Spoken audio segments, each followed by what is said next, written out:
South India shopping mall Dasara వేడుకలు ప్రతి 2000 రూపాయల కొనుగోలుపై స్పాట్ గిఫ్ట్స్ 4335 రూపాయల విలువ చేసే కామాక్షి పట్టు చీరతో పాటు 45 రూపాయలకి మరో చీర. మీరు పాడిన పాటలు ఎన్నో ఉన్నాయి కదా! అన్ని పాటలలో మీకు నచ్చిన పాట అంటే అన్నీ చెప్తారు మీరు. కాకపోతే మనం అనుకోలేమండి. హ్మ్. మీకు ఏ పాట ఇష్టం అంటే, నీకే పాట ఇష్టం, నాకు ఈ పాట ఇష్టం, నాకు కూడా అదే ఇష్టం అంటాం. చెప్పలేము. యాహ్! ఫలానా పాట అప్పుడు కొంత 4 రోజులు పాడుకుంటుంటాం. హ్మ్. 5వ రోజు ఇంకో పాట సాధించి అది పాడుకుంటుంటాం. పాడుకుంటూ ఉంటాం.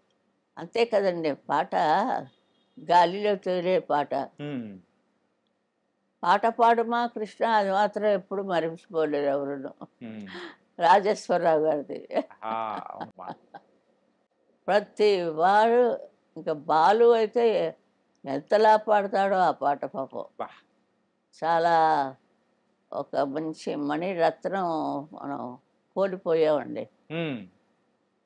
Balu missing yeah! చాలా కష్టమైపోయింది. కూడా పాడేవాడికి మంచి హెల్ప్‌గా ఉండేదండి. హుహు. ఆయనతో పాడడం అనేది కూడా అలాగే ఎంజాయ్ అతనితో చేశారేమో. పాడినప్పుడు అతను గెంతులేస్తే నేను గెంతులేసి ఆ! రికార్డింగ్ రూమ్‌లో, స్టేజీల్లో కాదు. ఆ! స్టేజీల్లో ఎన్నైనా చేస్తాడాయన. రికార్డింగ్ రూమ్‌లో ఆ! అతను ఏదో అమ్మ దొంగ అంటే వాడికంటే ఎక్కువగా అమ్మ దొంగ అనేది ఇలా ఏదో పోటీలుగా పాడేవాళ్ళం. ఆహాహా! అప్పుడన్నీ అలా అప్పారావు అని మ్యూజిక్ డైరెక్టర్. హ్మ్. ఆ తరం అయిపోయింది. ఇంకో తరం వచ్చింది. హ్మ్. అందులో అప్పారావు ఆయన్ని కొన్ని రోజులైంది. ఆ! సుశీల్ గారు మీరు ఇదే పాడాలి అని. జనం ముందు స్టేజ్ మీద అది పాడబట్టాడే.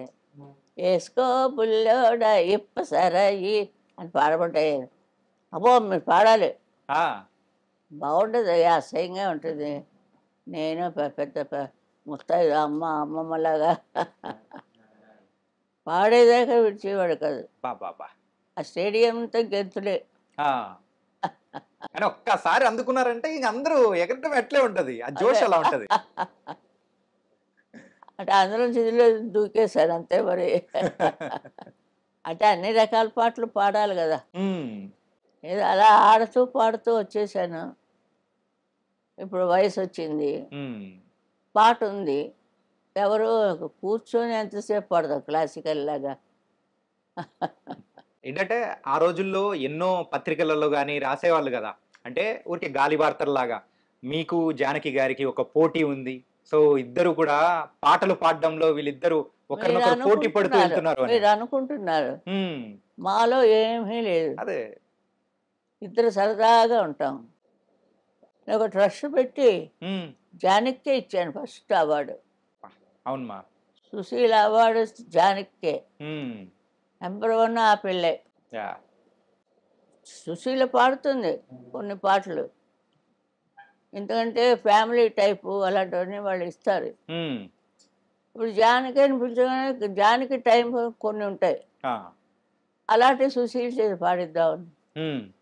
సరే రండర్రా వేసుకో ఇప్పసాయ ఇలాంటిది.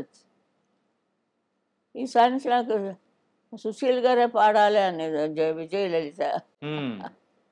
ఏదో ఒక ఒక వెరైటీ కోసం ట్రై చేస్తారు. ఓకే. అది ఎంత చెప్పుకున్నా తరగదండి అవును. సంగీతం. హ్మ్. ఇప్పుడు ఈ తరం అయిపోయిన తర్వాత ఇంకో తరం వస్తుంది. అందరూ వింటారు కదా. అందులో ఏదైనా పట్టొచ్చు కదా మీకు. అవును. ఇప్పుడు కొద్దిగా మారుతుంది. హ్మ్. మా తరం కొంచెం ఫేడ్ అవుతుంది. హ్మ్. అంటే ఉన్నారు పిల్లల చేత పాడిస్తుంటారు. వాళ్ళ తృప్తి కోసం అది. కానీ అది బయటికి రావాలని ఉండదండి. పైకి రావాలంటే చాలా కష్టపడాలి. హ్మ్. అంత పిల్లలు అంత కష్టపడలేరు. వాళ్ళు అంటే ఆవలింత వస్తుంది వాళ్ళకి. ఇంకేం ఇస్తుంటారు? అలాంటి చాలా కష్టాలుంటాయి. హ్మ్. పాడితే ఆవలింత వస్తుంది. హ్మ్. పడుకుంటే అమ్మ కొడుతుంది. చదవకపోతే మాస్టర్ తిడతాడు. అవును. ఇన్ని విషయాలు వాళ్ళు తట్టుకొని రావడం ఆ చిన్న పిల్లలు ముద్దుగానే ఉంటుంది. కానీ అక్కడ ఎంత వర్క్ జరుగుతోంది. ఉమ్, వర్క్ కోసం ఎవరు కష్టపడుతున్నారు?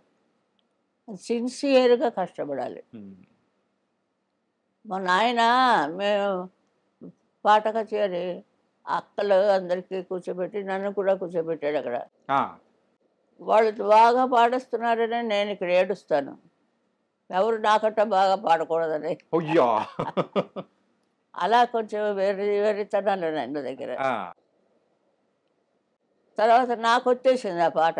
ఉమ్, తర్వాత ఎప్పుడో కొన్నేళ్ల తర్వాత ఇండస్ట్రీలో ఆ పాట వచ్చింది నాకు. ఉమ్, నీదే రాదా అయ్యా. వాణిశ్రీ పాడింది. ఉమ్, ముందు అలా వస్తుంది, అప్పుడు అనుకోలేదు. ఆ 8 ఏళ్ళకి 9 ఏళ్ళకి అనుకోలేదు నేను ఆ. అంత పాడతారని. సింగర్స్ కొంతమంది అయితే మీ దగ్గరికి వస్తున్నా అనేటప్పటికి కొన్ని ప్రశ్నలు పెట్టి అమ్మగారిని అంటే ఈ ప్రశ్నలు అడగండి అని చెప్పేసి నన్ను అడిగారమ్మ. మరి వాళ్ళు పంపించిన క్వశ్చన్స్ ఏంటో అడుగుతాను ఒకసారి. మీ మొత్తం కెరియర్లో ఈ సాంగ్ తొందరగా అయిపోతుంది అని అనుకొని అక్కడికి వెళ్ళిన తర్వాత ఎక్కువసేపు రికార్డింగ్ లో ఉండాల్సిన సమయం ఏదన్నా ఒక పాటకు వచ్చిందా? ఇది చాలా కష్టమైన ప్రశ్న. మీ శిష్యురాల్లే పంపించారు. వాళ్ళకన్నీ వచ్చుకోబోరు. అంటే మీరు ఇంకా ఇప్పుడే నేర్చుకుంటున్నానని చెప్పండి. ఇంకా నేర్చుకుంటున్నారని చెప్పాలా? అంతే కదా, కొత్త పాట పాడడానికి పిలిస్తే ఉమ్, నేర్చుకోరు కదా. ఎప్పుడు బిగినింగ్ స్టేజ్లోనే ఉంటుంది ఉమ్, ఈ సుశీల. ఓకే. పండిపోతే ఆప్, ఇంకా పాడదు, ఆపేస్తుంది.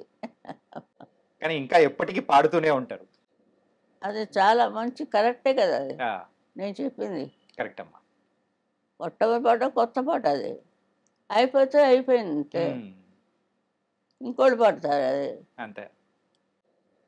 నీకే పాట అంటే ఇష్టం అండి అని మనసులో నీకే పాట ఇష్టం? నాకు నీవు ఉండేది దాక్కుండా అదే నాకు కూడా చాలా ఇష్టం. అంటే గప్పులు మనకి ఏ పాట తెలియదు కదా. ఉమ్, ఈ పాడుతున్నప్పుడు శుభ్రంగా పాడతాం. అంటే ప్రతి ఒక్క పాట కొత్త పాట, అది అంతే కూడా అమ్మా. టఫే. ఏమీ పెట్టుకోకూడదమ్మా, ఉమ్, మనసులో హాయిగా ఉండాలి. ఉమ్, అప్పుడు వాడు చెప్పిన పాట మనకి ఎక్కుతుంది. ఓకే. లేకపోతే రాదు. పాట మ్మ్. తీర్థం ప్రసాదంలాగా ఉంటుంది. ఉమ్. ఒక సింగర్ గా కెరియర్ లో నిలబడాలి అని అంటే వాళ్ళకు ఏముండాలంటారు? ఇప్పుడు వచ్చే వాళ్ళకు మీరు ఏం చెప్తారు? ఎవరు చెప్పలేరు దీనికి. ఆన్సర్ అసలు ఎవరు చెప్పలేరా అమ్మా? దీనికి ఎవ్వరు చెప్పలేరు. ఉమ్, ఆవిడ పుట్టినప్పుడు ఆవిడతో పుట్టే గొంతుగా ఓకే.